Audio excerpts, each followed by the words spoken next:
आज आपण सोडवणार आहोत इरा सेशन 10। सगळ्यात पहिले आपल्याला सेशनचा परिचय पाहायचा आहे। त्यानंतर आपल्याला ते ऑफिस स्किल्सवर क्लिक करायचं आहे। ऑफिस स्किल्सवर क्लिक करून घ्या आणि यामध्ये जेवढे काही ऑरेंज कलरमध्ये दिलेले व्हिडिओ जे असेल ते आपल्याला सर्व पाहून घ्यायचे आहे। त्यानंतर आपल्याला पहिले नॉलेज चेक यामध्ये हे या ठिकाणी असणार आहे। तर या नॉलेज चेकवर क्लिक करा आणि त्यानंतर याच्यातून स्टार्ट बटनावर क्लिक करायचं आहे। तर आपल्याला इरा सेशन 10 मध्ये आपल्याला किती नॉलेज चेक दिलेले आहे, तर 3 नॉलेज चेक दिलेले आहे। तर आपलं हे पहिलं नॉलेज चेक असणार आहे। तर यामध्ये बघा पहिला प्रश्न, मायक्रोसॉफ्ट वर्डमध्ये TOC म्हणजे टेबल ऑफ कंटेंट फीचरचे मुख्य काम कोणते आहे म्हणत आहे। तर टेबल ऑफ कंटेंटचे मुख्य काम हे कोणतं आहे बघा, तर हेडिंगसह त्याचे पेज नंबर ऑटोमॅटिक तयार करण्यासाठी वापरले जाते। तर हे त्याचं उत्तर आहे आणि त्यानंतर आपलं उत्तर सबमिट करा। त्यानंतर पुढचा प्रश्न बघा, रवी एक पॉलिसी डॉक्युमेंट तयार करतो आहे। वाचकांना गाईडलाईन्स, प्रोसेस फ्लो किंवा कंप्लायन्स यासारखे महत्त्वाचे टर्म्स पटकन शोधता यावेत असे त्याला वाटत आहे। या टर्म्स ज्या पेजवर आहेत त्या पेज नंबरसह अल्फाबेटिकल लिस्ट तयार करण्यासाठी मायक्रोसॉफ्ट वर्डमधील कोणते फीचर त्याने वापरले पाहिजे म्हणत आहे। तर कोणते फीचर वापरलं पाहिजे, तर याचं उत्तर बघा ऑप्शन 4 आहे। महत्त्वाच्या टर्मची अल्फाबेटिकल लिस्ट आणि त्याचे पेज नंबर जलद रेफरन्ससाठी तयार करते। तर हे त्याचं उत्तर असणार आहे। त्यानंतर सेव्ह अँड नेक्स्ट बटनावर क्लिक करा। झालेलं आहे सोडून, त्यानंतर एंड एक्झामला येस करायचं आहे। तर अशा प्रकारे आपलं या ठिकाणी पहिलं नॉलेज चेक झालेलं आहे आणि ते आजची डेट आलेली आहे। तर पाहू शकता। तर पहिलं नॉलेज चेक झाल्यानंतर आपल्याला आता दुसरं नॉलेज चेक पाहायचं आहे। तर दुसरं नॉलेज चेक आपल्याला या ग्रामरली या ऑप्शन्सवर क्लिक करायचं आहे। यामध्ये बघा पाहू शकता इथे दुसरं आपलं नॉलेज चेक दिलेलं आहे। तर त्याच्यावर क्लिक करा। क्लिक केल्यानंतर याच्यातून स्टार्ट करायचं आहे। स्टार्ट केल्यानंतर पाहू शकता यामध्ये 2 आपल्याला नॉलेज चेक दिलेलं आहे दुसऱ्या नॉलेज चेकमध्ये। तर पहिला प्रश्न, वाक्याची स्पष्टता ग्रामरली कशा प्रकारे वाढवते म्हणत आहे। तर वाक्याची स्पष्टता हे कशा प्रकारे वाढवते, सगळ्या लांब वाक्यांना हायलाइट करून। तर हे त्याचं उत्तर आहे। त्यानंतर सेव्ह अँड नेक्स्ट बटनावर क्लिक करा।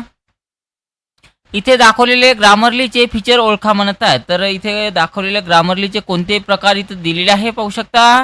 तर कोणते प्रकार दिलेले आहे, तर ग्रामर चेकिंग दिलेलं आहे। तर याच्यावर क्लिक करा आणि त्यानंतर सेव्ह अँड नेक्स्ट बटनावर क्लिक करायचं आहे। त्यानंतर येस बटनावर क्लिक करा। अशा प्रकारे आपलं दुसरं सुद्धा नॉलेज चेक सोडवणं झालेलं आहे आणि या ठिकाणी आपला स्कोर्स पूर्णपैकी पूर्ण इथं आलेला आहे। आता दुसरं नॉलेज चेक सोडवल्यानंतर आपल्याला यामध्ये एक तिसरं अजून नॉलेज चेक सोडवायचं आहे। तर इन्स्टा 3D वर इथे क्लिक करा। इथे क्लिक केल्यानंतर पाहू शकता या ठिकाणी आपल्याला तिसरं नॉलेज चेक दिलेलं आहे। आता नॉलेज चेक कोणते सोडवायचे आहे, जे ब्लू कलरमध्ये दिलेले नॉलेज चेक आहे तेच सोडवायचे आहे। जे ब्लॅक कलरमध्ये दिलेले आहे ते सोडवायची काहीही गरज नाही। जेवढे महत्त्वाचे आहेत तेवढेच सोडवा। त्यानंतर हे नॉलेज चेकवर क्लिक करा आणि याच्यातून स्टार्ट करायचं आहे। तर तिसऱ्या नॉलेज चेकमध्ये सुद्धा आपल्याला 2 प्रश्न दिलेले आहेत। तर पहिला प्रश्न, इन्स्टा 3D ची विशेषता कोणती आहे म्हणत आहे। तर इन्स्टा 3D ची विशेषता कोणती आहे बघा, तर 2D इमेजमधून 3D अवतार क्रिएट करते। तर हे त्याचं उत्तर असणार आहे। त्यानंतर सेव्ह अँड नेक्स्ट बटनावर क्लिक करा। इन्स्टा 3D युजर कस्टमायझेशन कशा प्रकारे इम्प्रूव्ह करते म्हणत आहे। तर कशा प्रकारे इम्प्रूव्ह करते, तर ॲटो 3D मॉडेलिंगसाठी युजर्सना सेल्फी अपलोड करण्याची सुविधा देऊन। तर हे त्याचं उत्तर असणार आहे। त्यानंतर सेव्ह अँड नेक्स्ट बटनावर क्लिक करा। येस बटनावर क्लिक करायचं आहे। तर अशा प्रकारे आपलं तिसरं सुद्धा नॉलेज चेक सोडून झालेलं आहे आणि या ठिकाणी आपला स्कोर्स पूर्णपैकी पूर्ण इथं आलेला आहे। त्यानंतर आपल्याला सिम्युलेशन्स क्वेश्चन्स सोडवायचे आहे। तर त्याच्यावर क्लिक करा आणि याच्यातून स्टार्ट बटनावर क्लिक करायचं आहे। आता यामध्ये बघा आपल्याला सिम्युलेशनचे 4 प्रश्न दिलेले आहेत। तर पहिला प्रश्न याच्यातून स्टार्ट करायचा आहे।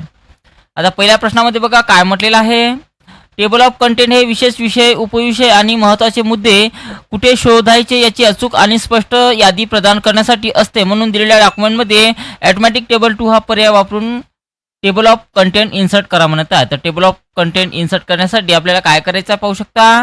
तर यासाठी आपल्याला रेफरन्स टॅबवर जायचं आहे। रेफरन्स टॅबवर जा। त्यानंतर इथे टेबल ऑफ कंटेंट हा ऑप्शन इथे दिलेला आहे। तर त्याच्यावर आपल्याला क्लिक करायचं आहे। क्लिक केल्यानंतर आपल्याला कोणता घ्यायचा आहे, ऑटोमॅटिक टेबल 2। तर ऑटोमॅटिक टेबल 2 या ठिकाणी दिलेला आहे। तर त्याच्यावर सिंगल क्लिक करा आणि अशा प्रकारे आपल्याला तो प्रश्न सोडवायचा आहे आणि त्यानंतर याला ऑटोमॅटिक सबमिट होऊ द्यायचा आहे। त्यानंतर नेक्स्ट क्वेश्चन्स, फुटनोट आणि एंड नोट हे डॉक्युमेंटमधील एखाद्या गोष्टीचे स्पष्टीकरण देण्यासाठी, टिप्पणी करण्यासाठी किंवा संदर्भ देण्यासाठी वापरले जातात. त्यामुळे दिलेल्या डॉक्युमेंटमध्ये फुटनोट इन्सर्ट करा म्हणत आहे. तर फुटनोट आपल्याला इन्सर्ट करण्यासाठी काय करायचं आहे, तर यासाठी बघा आपल्याला फुटनोट इन्सर्ट करण्यासाठी रेफरन्स टॅबवर जावं लागेल.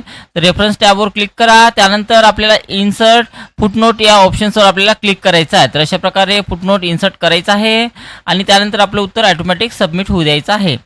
त्यानंतर नेक्स्ट क्वेश्चन्स लावायचा याच्यातून. यामध्ये बघा स्मार्ट लुकअप पेन व्याख्या, विषय, विकिपीडिया लेख आणि वेबवरील सर्च संबंधित शोध प्रदान करेल. त्यामुळे निवडलेल्या टेक्स्टची व्याख्या सर्च करा म्हणत आहे. तर अशा प्रकारे आपल्याला त्याची व्याख्या सर्च करण्यासाठी पुन्हा रेफरन्स टॅबवर जायचं आहे. तर रेफरन्स टॅबवर जा आणि त्यानंतर इथे स्मार्ट लुकअपवर क्लिक करायचं आहे. तर स्मार्ट लुकअपवर क्लिक करा. तर पाहू शकता यामध्ये आपण त्याची डेफिनेशन वगैरे सर्व गोष्टी इथं पाहू शकतो आणि आपलं उत्तर ऑटोमॅटिक सबमिट होऊ द्यायचं आहे. त्यानंतर शेवटचा प्रश्न बघा. यामध्ये बघा काय म्हटलेलं आहे, कॅप्शनिंग तुम्हाला तुमच्या टेबल, चार्ट, इमेजेस, फिगर्स आणि अशाच प्रकारच्या डॉक्युमेंट आयटमसाठी लेबल ॲड करायला मदत करते. त्यामुळे सिलेक्टेड शेपसाठी कॅप्शन रेक्टँगल म्हणून डॉक्युमेंटमध्ये ॲड करा म्हणत आहे. तर कॅप्शन ॲड करण्यासाठी आपल्याला पुन्हा रेफरन्स टॅबवर जावं लागेल. रेफरन्स टॅबवर गेल्यानंतर इन्सर्ट कॅप्शनवर जायचं आहे आणि त्यामध्ये नाव टाकायचं आहे. कोणतं नाव टाकायचं आहे, रेक्टँगल. त्यानंतर ओके बटनावर क्लिक करा आणि नंतर आपलं उत्तर ऑटोमॅटिक सबमिट होऊ द्यायचं आहे. तर अशा प्रकारे आपलं सिम्युलेशन्स क्वेश्चन सोडवणं झालेलं आहे. आता सिम्युलेशन क्वेश्चन सोडवल्यानंतर आपल्याला यामध्ये काय सोडवायचं आहे बघा, सेल्फ पाथ लर्निंग इथं दिलेलं आहे. तर सेल्फ पाथ लर्निंगवर क्लिक करा. क्लिक केल्यानंतर बघा इथे प्रोसीड बटनावर क्लिक करायचं आहे. तर प्रोसीड बटनावर क्लिक केलं. यामध्ये बघा 4 प्रश्न दिलेले आहेत. तर पहिला प्रश्न याच्यातून स्टार्ट करायचा आहे, तुम्ही मायक्रोसॉफ्ट वर्डमध्ये फुटनोट कशी ॲड करू शकता म्हणत आहे. तर फुटनोट ॲड करण्यासाठी कशा प्रकारे आपण फुटनोट ॲड करू शकतो, तर access the reference tab, click footnote, add, choose, insert फुटनोटवर क्लिक करावं लागेल. तर हे त्याचं उत्तर असणार आहे. त्यानंतर सेव्ह अँड नेक्स्ट बटनावर क्लिक करा. करेक्ट आलेलं आहे. त्यानंतर नेक्स्ट क्वेश्चन्सवर इथे क्लिक करा. निवडलेल्या शब्द किंवा वाक्य प्रचाराबद्दल अतिरिक्त माहिती मिळवण्यासाठी तुम्ही मायक्रोसॉफ्ट वर्डमध्ये स्मार्ट लुकअपचा उपयोग कसा करू शकता म्हणत आहे. तर स्मार्ट लुकअपचा उपयोग आपण कशा प्रकारे करू शकतो, तर त्यासाठी select the text, reference tab, research group, smart lookup निवडा. हे त्याचं उत्तर असणार आहे. त्यानंतर सेव्ह नेक्स्ट करा. मायक्रोसॉफ्ट वर्डमध्ये सायटेशन ग्रुपचा उद्देश काय आहे म्हणत आहे. तर सायटेशन ग्रुपचा मुख्य उद्देश हे तुम्हाला तुमच्या डॉक्युमेंटमध्ये सायटेशन आणि बिब्लिओग्राफिक व्यवस्थापित करण्यास आणि समावेश करण्यास अनुमती देते. तर हे त्याचं उत्तर असणार आहे. त्यानंतर सेव्ह अँड नेक्स्ट करा. मायक्रोसॉफ्ट वर्डमध्ये कॅप्शन ग्रुपचा मुख्य उद्देश काय आहे म्हणत आहे. तर कॅप्शन ग्रुपचा मुख्य उद्देश काय आहे बघा, तर याचा मुख्य उद्देश हे टेबल्स, आकृत्या आणि समीकरणासाठी कॅप्शन समावेश करणे आणि फॉर्मॅटिंग करणे सुलभ करते. तर हे त्याचं उत्तर आहे. त्यानंतर सेव्ह अँड नेक्स्टवर क्लिक करा. त्यानंतर एंड एक्झामवर क्लिक करायचं आहे. तर अशा प्रकारे आपलं सेल्फ पाथ लर्निंग सोडवणं झालेलं आहे आणि या ठिकाणी आपण स्कोर्स पाहू शकतो. आपला स्कोर्स पूर्णपैकी पूर्ण या ठिकाणी आलेला आहे. तर अशा प्रकारे ते सोडवा. त्यानंतर याला क्लोज बटनावर क्लिक करा. सेल्फ पाथ लर्निंग झाल्यानंतर आपल्याला guided do it yourself सोडवायचं आहे मित्रांनो. तर गायडेड डू इट युअर सेल्फवर क्लिक करा आणि त्यानंतर स्टार्ट बटनावर क्लिक करायचं आहे. आता यामध्ये बघा 5 प्रश्न दिलेले आहेत. तर पहिला प्रश्न याच्यातून स्टार्ट करायचा आहे.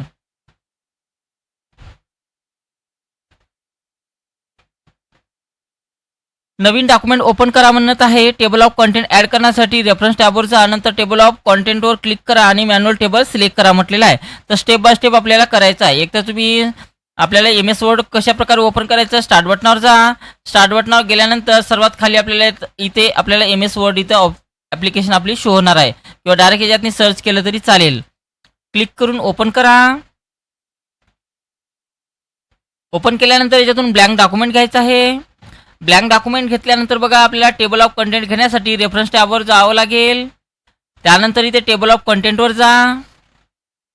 टेबल ऑफ कंटेंटवर गेल्यानंतर आपल्याला मॅन्युअल टेबलवर क्लिक करायचं आहे. तर मॅन्युअल टेबलवर क्लिक करा अशा प्रकारे आणि मग आपलं उत्तर सबमिट करायचं आहे. पाहू शकता अशा प्रकारे आपलं उत्तर सबमिट झालेलं आहे. त्यानंतर ओके बटनावर क्लिक करा. त्यानंतर नेक्स्ट क्वेश्चन यातून लावायचं आहे.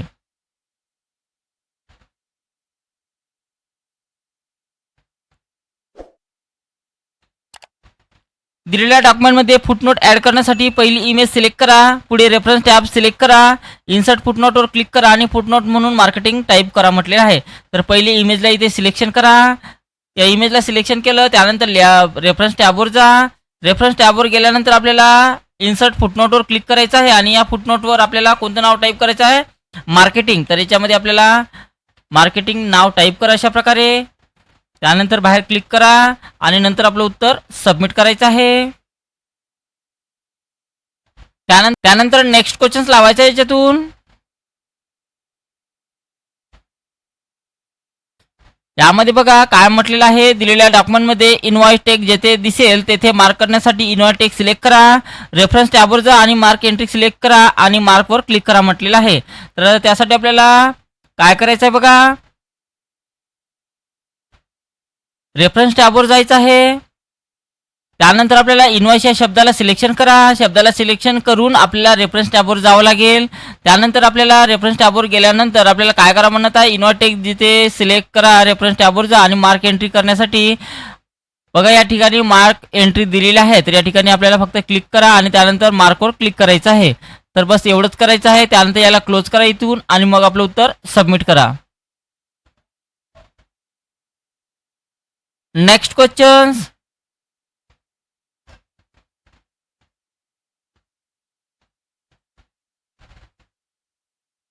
दिलेल्या डॉक्युमेंटमध्ये इमेजला कॅप्शन टेक्स्ट ॲड करण्यासाठी मधली इमेज सिलेक्ट करा आणि रेफरन्स टॅब इन्सर्ट कॅप्शनचा वापर करून ॲटॉम कॅप्शन टेक्स्ट म्हणून ॲड करा म्हणत आहे. मधली इमेज म्हणत आहे, तर मधली इमेज आपल्याला या ठिकाणी दिलेली आहे, तर तिला सिलेक्शन करून घ्या. त्यानंतर रेफरन्स टॅबवर जायचं आहे. रेफरन्स टॅबवर गेल्यानंतर आपल्याला काय सांगितलेलं आहे, कॅप्शन ॲड करण्यासाठी, तर इन्सर्ट कॅप्शन्सवर क्लिक करा आणि यामध्ये आपल्याला टाईप करायचं आहे, कोणतं नाव टाईप करायचं आहे, ॲटॉम. तर ATOM ॲटॉम नाव टाईप करा. त्यानंतर ओके बटनावर क्लिक करायचं आहे आणि त्यानंतर आपलं उत्तर सबमिट करा. तर अशा प्रकारे आपलं संपूर्ण गायडेड डू इट युअरसेल्फ सोडवणं झालेलं आहे आणि त्यानंतर याला इथून एंड एक्झामवर क्लिक करायचं आहे. येस बटनावर क्लिक करा. तर अशा प्रकारे सर्व सोडवणं झालेलं आहे आणि पाहू शकता या ठिकाणी आपला स्कोर्स पूर्णपैकी पूर्ण इथं आलेला आहे. त्यानंतर शेवटचं आपल्याला सेशन कम्प्लिशन टेस्ट सोडवायचा आहे, तर त्याच्यावर आपल्याला क्लिक करा आणि याच्यातून स्टार्ट बटनावर क्लिक करायचं आहे. तर यामध्ये बघा सेशन कम्प्लिशन टेस्टमध्ये 10 प्रश्न दिलेले आहेत. तर पहिला प्रश्न, 2 वेबसाईट, एकावर खऱ्या रिव्ह्यू आहे, दुसरीवर माहिती नाही, कोणती निवडाल म्हणत आहे. तर याचं उत्तर बघा, याचं उत्तर पहिलंच आहे कारण ती प्रामाणिक आहे, हे त्याचं उत्तर असणार आहे. त्यानंतर आपलं उत्तर सेव्ह अँड नेक्स्ट करा. शाळेचा निकाल बघण्यासाठी वेबसाईटवर नॉट सिक्युअर असा संदेश येते, तर काय करावे म्हणत आहे. तर काय करायला पाहिजे, तर याचं उत्तर लॉग इन करू नका, ती सुरक्षित नाही, ही त्याचं उत्तर असणार आहे. पासवर्ड तयार करताना कोणता सुरक्षित आहे म्हणत आहे, तर याचं उत्तर ऑप्शन 3 आहे. त्यानंतर सेव्ह अँड नेक्स्ट करा. तुमच्या शाळेच्या सायन्स फेअरबद्दल ब्लॉग तयार करायचा आहे, कोणते साधन लागेल म्हणत आहे. तर यासाठी आपल्याला कोणतं साधन लागणार आहे, तर याचं उत्तर असणार आहे बघा, ब्लॉगिंग प्लॅटफॉर्म किंवा वेबसाईट बिल्डर. त्यानंतर सेव्ह अँड नेक्स्ट करा. चित्रकलेचा प्रोजेक्ट दाखवण्यासाठी वेब पेज तयार करायचे आहे, सुरुवात कशाने कराल म्हणत आहे. तर याचं उत्तर कशाने करायला पाहिजे, तर MS पेननं करायला पाहिजे, हे त्याचं उत्तर असणार आहे. सॉरी, याचं उत्तर HTML आहे. त्यानंतर सेव्ह अँड नेक्स्ट करा. यंग कोडर्स क्लबसाठी वेबसाईट सुरू करताय, योग्य डोमेन कोड कोणता म्हणत आहे, तर कोणता राहणार आहे. तर याचं उत्तर ऑप्शन नंबर 3 असणार आहे. त्यानंतर सेव्ह अँड नेक्स्ट करा. पर्यावरण दिनानिमित्त ईमेल कॅम्पेन तयार करताय, त्यात काय असायला हवे म्हणत आहे. तर त्यामध्ये काय असायला पाहिजे, तर याचं उत्तर शुभेच्छा, प्रतिमा आणि जॉईनस असे कॉल टू ॲक्शन त्यामध्ये असायला पाहिजे. त्यानंतर सेव्ह अँड नेक्स्ट करा. सुरक्षित ई-कॉमर्स साईट तयार करताय, सुरक्षिततेसाठी काय दाखवले पाहिजे म्हणत आहे. तर त्यामध्ये HTTPS आणि लॉक चिन्ह दाखवायला पाहिजे, तर हे त्याचं उत्तर असणार आहे. सुरक्षित इंटरनेट वापर या विषयावर अहवाल लिहायचा आहे, कोणते 3 मुद्दे घ्याल म्हणत आहे. तर कोणते 3 मुद्दे आपल्याला घ्यायला पाहिजे, तर मजबूत पासवर्ड, अज्ञात लिंक टाळा, HTTPS तपासा, हे त्याचं उत्तर आहे. शाळेच्या नवीन कॉम्प्युटर लॅबची माहिती ऑनलाईन घ्यायची आहे, सर्जनशील मार्ग कोणता म्हणत आहेत. तर कोणता असणार आहे, तर याचं उत्तर सुरक्षित वेबसाईटवर फोटोसह पोस्टर व फॉर्म टाका, तर हे त्याचं उत्तर आहे. त्यानंतर सेव्ह अँड नेक्स्टवर क्लिक करा. येस बटनावर क्लिक करायचं आहे. तर अशा प्रकारे आपलं सेशन एंड टेस्ट कम्प्लिटली सोडवलं झालेलं आहे आणि अशा प्रकारे आपला इरा सेशन 10 कम्प्लीट सोडवायचा आहे.